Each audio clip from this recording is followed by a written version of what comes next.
የተከበራችሁ ተመልካቾቻችን በያላችሁበት ተለመደው ሰላምታችን ድረሳችሁ እያልን ለሰዓቱ አጠናቅረን ያዘጋጀንላችሁ ዜናዎቻችንን ይዘን መተናል። እስከ ዜናዎቻችን ማብቂያ ድረስ አብራችሁ እንድትቆዩ በአክብሮት እየጋበዝን ወደ ዝርዝር ዜናዎቻችን ከመሸጋገራችን በፊት አርዕስተ ዜናዎቹን በማስቀደም እንጀምራለን። ከጅቡቲ ወታደራዊ መሳሪያ ጭኖ ወደ ሞጆ ሲጓዝ የነበረ ባቡር ተቃጠለ። የአዲስ አበባ አስተዳደር ሪፖርተር ላይ እርምጃ እወስዳለሁ አለ። 163,000 ኢትዮጵያውያን በጎረቤት ሀገራት ተሰደው ይገኛሉ ተባለ። ቻይናውያን በጦርነቱ መማረካቸው ተሰማ። የጤና ባለሙያዎች ፍትሐዊ ክፍያን ጨምሮ ሌሎች ጥያቄዎቻቸው ምላሽ እንዲያገኙ ጠየቁ። አገዛዙ 200,000 ብር የሚከፍለውን ስዩም ተሾመን አድራሻ አላውቀውም አለ። እነዚህና ሌሎችን በዝርዝር የምንመለከት ይሆናል። እስከ ዜናዎቻችን ማብቂያ ድረስ አብራችሁን እንድትቆዩ በአክብሮት ጋበዝን።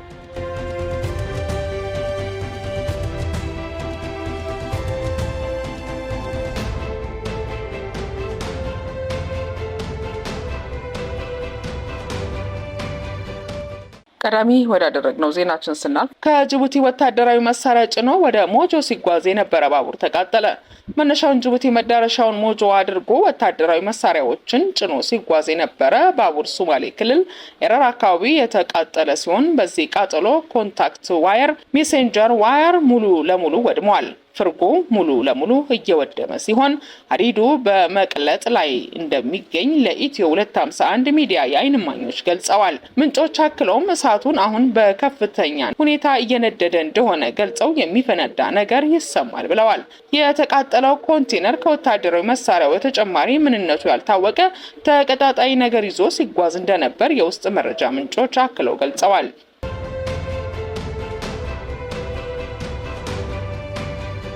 የአዲስ አበባ አስተዳደር ሪፖርተር ላይ እርምጃ ወስዳለሁ አለ። አዲስ አበባ አስተዳደር ሪፖርተር ጋዜጣ ላይ እርምጃ ወስዳለሁ ብሏል። ትላንት ሪፖርተር ጋዜጣ ከአዲስ አበባ ነዋሪዎች የኑሮ ውድነቱ አናታቸው ላይ ወጥቷል ብሎ ዘገባ መስራቱን ተከትሎ ነው። በዚህ ጊዜ የአዲስ አበባ ሕዝብ ወሬው ሁሉ ኑሮ ከብዶኛል ዘመድ ለመጠየቅ የሚሄደው ዘመድ አዝማድ የመጀመሪያው ጥያቄ ኑሮ እንዴት አደረጋችሁ ነው የሚል ነው። እውነት ለመደበቅ የሚሯሯጡት ብልጽግናዎች ሪፖርተር ጋዜጣ የአዲስ አበባ ሕዝብ ኑሮ አናቱ ላይ ወጥቷል ብለው ለምን ዘገብክ ተብሎ ሌላ ዶክመንተሪ ሊሰሩም ይችላሉ። ጠቅላይ ሚኒስትር አብይ አህመድ በፓርላማ አባላት ሕዝቡ ኑሮ ከብዶታል መፍትሄ ይፈልጉ ሲባሉ ኑሮ የከበደው ሕዝብ ካለ ወደ ገጠር መሄድ ይችላል ነበር ያሉት። አሁን ገጠሩም በታንክ በድሮን እየታረሰ ይገኛል። በታጣቂዎች መታገት መገደልን ጨምሮ በሀገር በሰላም ማስተዳደር የተሳነው ብልጽግና እርስ በርሱ የሚጣረስ አስተያየቶችና መግለጫዎችን እየሰጠ ራሱም ሲደናገር ይታያል። ሀገር ማስተዳደር አልቻሉም፣ ለህዝቡ ሲባል ከስልጣን ይውረዱ ሲባሉ ደግሞ 1000 ዓመት ብትዋጉኝም አታሸንፉኝም ይሆናል መልሳቸው። ታጣቂዎቹ በሰራዊቱ ላይ ከባድ ጥቃት ሲፈጸምበት ደግሞ በጅብ ቆዳ ተዋጉኝ ይላሉ።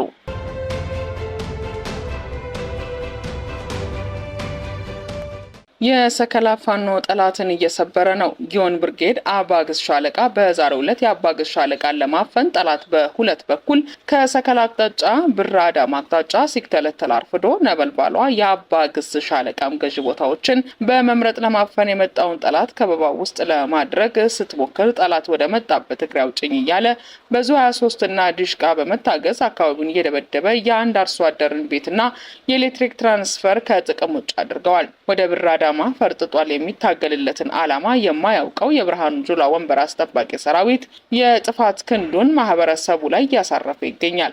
ስለዚህ ይህን አጠቃላይ የአማራ ጠላት ስብስብ እድሜውን የማሳጠር የሁሉም አማራ ኃላፊነት ሊሆን ይገባል። የአባግስ ሻለቃ ፋኖ ደሴ ባዜ 3ኛ ክፍለ ጦር የጊዮን ብርጌድ አባግስ ሻለቃ የህግ ግንኙነት ኃላፊ እንደገለጹት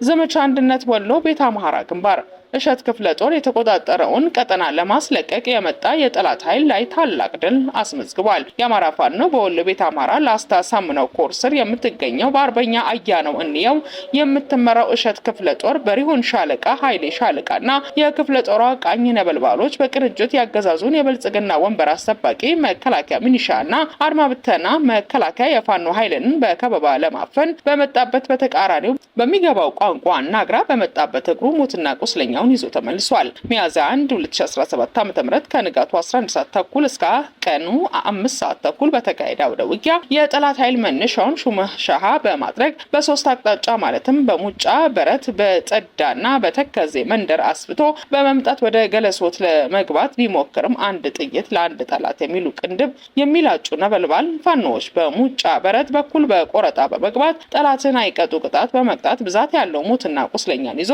ወደ መጣበት ፈርጥጦ ተመልሷል። መዳረሻውን ድልና ነጻነት የሆነው የአማራ ሕዝብ የህልውና ተጋድሎ በዘመቻ አንድነት ተጠናክሮ ይቀጥላል ብለዋል።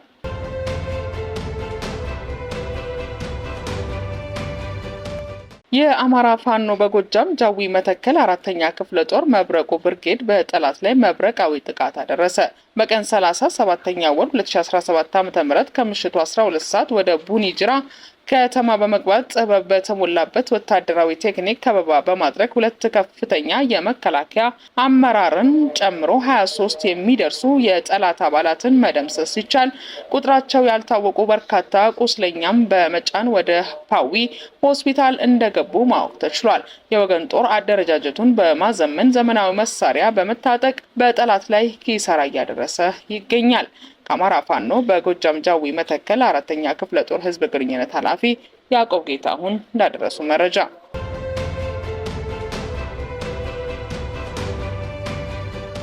አገዛዙ 200,000 ብር የሚከፍለውን ስዩም ተሾመን አድራሻ አላውቅም አለ። መንግስት በወር 200,000 ብር የሚከፍለውንና የመከላከያ ክብር አባል ያደረገውን ስዩም ተሾመን አድራሻውን አላውቅም ሲል ዛሬ ለከፍተኛ ፍርድ ቤት ገለጸ። ይህ ግለሰብ በአማራነታቸው በእስር ላይ የሚገኙትና ጉዳያቸው በፍርድ ቤት የተከታተሉ ያሉት አቶ ዮሐንስ ቧያለውና አቶ ክርስቲያን ታደለን ግለሰቡ ስማቸው በመጥቀስ ታጥቀው መንግስት እንገለብጣለን ብለዋል በማለት በፍርድ ሂደቱ ላይ ተጽዕኖ በመፍጠር በችሎት መድፈር ተከሰዋል። በዚህ መሰረት የፌዴራል ከፍተኛ ፍርድ ቤት ስዩም ተሾመ መጋቢት 30 ቀን 2017 ዓ.ም እንዲቀርብ ትዕዛዝ ቢሰጥም ሳይገኝ ቀርቷል። ተከሳሹን ፍርድ ቤት እንዲያቀርብ የታዘዘው የፌዴራል ፖሊስ የመንግስት ተንታኝና የመከላከያ ክብር አባል የሆነው ስዩም ተሾመን አድራሻውን አላውቀውም በማለት ሳያቀርበው ቀርቷል። በችሎቱ የቀረቡት አቶ ዮሐንስ ቧያለው ይህንን ግለሰብ ከአሁን ቀደምም በስም ማጥፋት ወንጀል ከስሸው በፍርድ ቤት ተቀጥቷል። ፖሊስ ቋሚ አድራሻ ቢኖረውም በተደጋጋሚ ሄዶ እያየ ሰላምታ እየሰጠው ነው የሚመለሰው ሲሉ አስተያየታቸውን ሰጥተዋል። በተጨማሪም ተከሳሹ ያኔ የተቀጣው ቅጣት ባለመፈጸሙና ትምህርት ባለማግኘቱ አሁንም ተመሳሳይ ድርጊት እየፈጸመ መሆኑን አቶ ዮሐንስ ተናግረዋል። አቶ ስዩም ተሾመ መንግስት ቤት የሰጠው ደሞዝ የሚከፍለውና ተሽከርካሪና ጥበቃ የመደበለት የመንግስት አክቲቪስት እንደሆነ የገለጹት አቶ ዮሐንስ አማራ ቢሆን ኖሮ ፖሊስም ሆነ አቃቢ ሕግ ከየትኛውም ፈልገው አንጠልጥለው ያመጡት ነበር ብለዋል። ሌላኛው ከሳሽ አቶ ክርስቲያን ታደለ በበኩላቸው የፌዴራል ፖሊስ አድራሻቸውን አላውቅም ማለት ወስፌ ሊለግም ቅቤ አይወጋም የሚለውን አባባሉነተኝነት እንደሚያሳይ ገልጸው ስዩም ማለት የኢትዮጵያ መንግስት ጠባቂ ፖሊስ የመደበለት የመንግስት ተከፋይና የቤተ መንግስት ቡና አጣጭና ሀሜት ነጋሪ ነው ብለዋል። አቶ ክርስቲያን እኔን አጅባችሁ ሰዱኝና ቤቱን ላሳያችሁ። የመንግስት ሹመኛን የሚጠብቀው የፌዴራል ፖሊስ አካል እኛን የህዝብ እንደራሴዎችን ከቤተሰባችን ፊት ደብድቦና ዋርዶ ለማምጣት ያልተቸገረው ፌዴራል ፖሊስ ላገኘው አልቻልኩም ማለቱ ስላቅ ነው። እውነቱን ንገረኝ ካላችኝ ስዩም ያልታሰረው አማራ ስላልሆነ ነው ሲሉ ለፍርድ ቤቱ ተናግረዋል። አቶ ዮሐንስ ስዩም ሲከሰስ የማይቀርበውና ከከለላ የሚሰጠው የመንግስት ደረጃ የአማሮች ስም እንዲጠፋ ስለተፈለገ ነው ብለዋል። ከዚህ ቀደም ስዩም ተሾመ ሰኔ 6 ቀን 2014 ዓ.ም ከባድ የስም ማጥፋት ወንጀል በመፈጸም በአቶ ዮሐንስ ቧያለው ክስ ተመስርቶበት ነበር። በዚህ መሰረት የአዲስ አበባ ከተማ አስተዳደር ንፋስ ስልክ ላፍቶ የመጀመሪያ ደረጃ ፍርድ ቤት በመዝገብ ቁጥር 56905 ስዩም ተሾመ የአቶ ዮሐንስ ቧያለውን ስም በማጥፋቱ የ4 ወር እስራትና የ100,000 ብር ቅጣት አስተላልፎበት ነበር። ምንም እንኳን ፍርድ ቤቱ ቅጣት ቢወስድበትም ግለሰቡ እንዳይቀጣ በገዢው መንግስት ከለላ ተደርጎለታል። ይህንኑ ተከትሎ የትኛውን ፍርድ ቤትና ፖሊስ እኔን መያዝ አይችልም ሲል በሚዲያ መናገሩ ይታወሳል። የጸጥታ ኃይሉም ወንጀለኛውን ለህግ አቅርቦ ፍርዱ እንዲፈጸም ሳያደርግ ቀርቶ አሁንም ግለሰቡ ተመሳሳይ ጥፋት እየፈጸመ ይገኛል። ፍርድ ቤቱም በድጋሚ ፌዴራል ፖሊስ ስዩም ተሾመን እንዲያቀርባቸው ለሚያዝያ 8 ቀን 2017 ዓ.ም ቀጠሮ ሰጥቷል።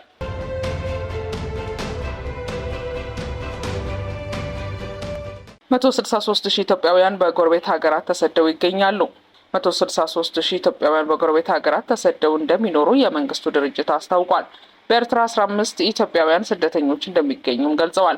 መንግስታቱ የስደተኞች ጉዳይ ከፍተኛ ኮሚሽን ትላንት መጋቢት 30 ቀን 2017 ዓ.ም ባወጣው መረጃ እነዚህ ኢትዮጵያውያን ዜጎች በጎረቤት ሀገራት ተጠልለው እንደሚገኙም ገልጿል። ኢትዮጵያውያኑ ተጠልለውባቸው ከሚገኙ ሀገራት መካከል ኤርትራ አንዷ ስትሆን በሀገሪቱ የሚገኙ ኢትዮጵያውያን ስደተኞች ቁጥር 15 ነው። በአንጻሩ 179,000 በላይ ኤርትራውያን በኢትዮጵያ ተጠልለው ይገኛሉ ሲሉም ገልጸዋል።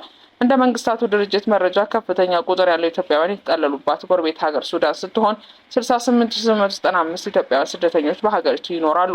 93,359 ሱዳናውያን በኢትዮጵያ ተጠልለው እንደሚገኙ መረጃው አመላክቷል።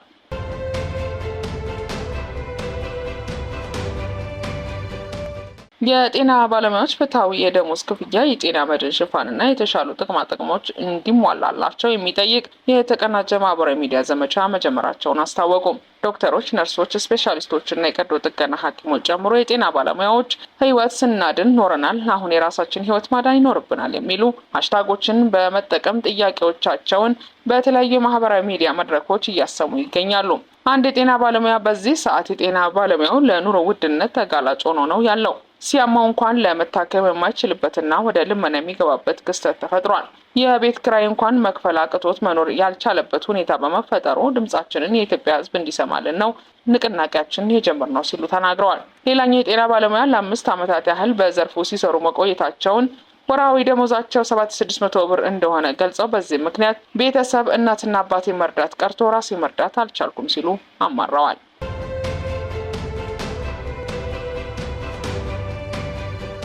ከ4 ኪሎ እስከ ሽሮ ሜዳ ያለው አካባቢ የዩኒቨርሲቲ መንደር እንዲሆን ተወሰነ።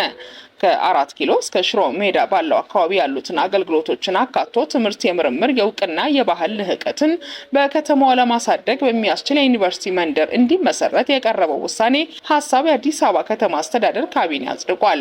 ካቢኔው በ4ኛ ዓመት 9ኛ መደበኛ ስብሰባው 4 አጀንዳዎች ላይ ተወያይቶ ውሳኔዎችንም አስተላልፏል። የፕላንና ልማት ቢሮ ከትምህርት ሚኒስቴር ጋር አጥንተው ከ4 ኪሎ እስከ ሽሮ ሜዳ ያለው አካባቢ ዩኒቨርሲቲ መንደር እንዲሆን በአካባቢው ያሉትን አገልግሎት አካቶ የትምህርት፣ የምርምር፣ የእውቅና፣ የባህል ልህቀትን በከተማዋ ለማሳደግ በሚያስችል አግባብ በመቅረቡ የመንደር ምስረታው ውሳኔውን አጽድቋል።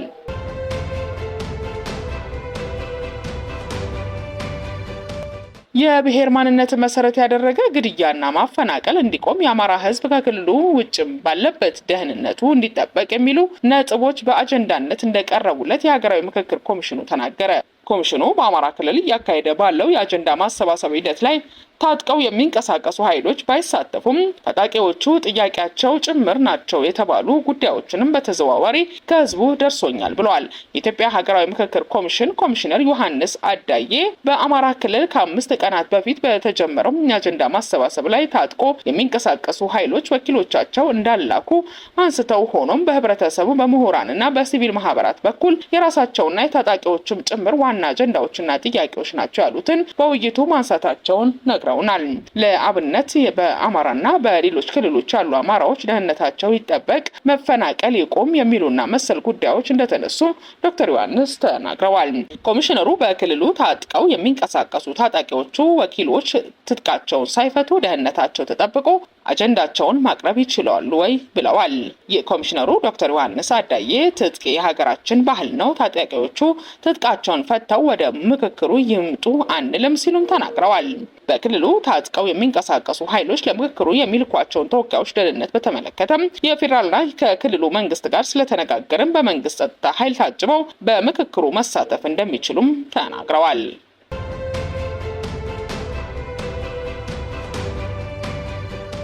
ቻይናውያን በጦርነቱ መማረካቸው ተሰማ። የዩክሬኑ ፕሬዝዳንት ቮሎዲሚር ዜሌንስኪ ዩክሬን ኃይሎችን በምስራቃዊ ዶኔትስክ ግዛት ለሩሲያ ሲዋጉ የነበሩ 2 ቻይናውያን ወታደሮች በቁጥጥር ስር መዋላቸውን ገልጸው ይህ ክስተት ቤጂንግ ለሰላም ያላትን አቋም ጥያቄ ውስጥ የሚከፍት መሆኑንም አስገንዝበዋል።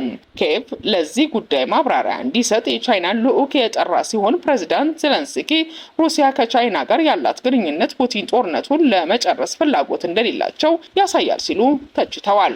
ዩክሬን ቀደም ሲል የሰሜን ኮሪያ ወታደሮችንም ማርካለች። ቻይና በዩክሬን ጦርነት ገለልተኛ መሆኗንም በተደጋጋሚ ትገልጻለች። እስካሁን ከቤጂንግም ሆነ ከሞስኮ ኦፊሴላዊ ምላሽ አልተሰጠም። የተከበራችሁና የተወደዳችሁ ተመልካቾቻችን ለሰዓቱ ያጠናቀርንላችሁ ዜናዎቻችን በዚያው አብቅተናል። በሌላ ሰዓት በሌላ ርዕሰ ጉዳይ ደግመን እስከምንገናኝ ድረስ ቻናላችን እንደተለመደው ላይክ፣ ሼር፣ ሰብስክራይብ እያደረጋችሁ ቤተሰብ የሆናችሁን ተጠብቁን በአክብሮት ጋበዝን።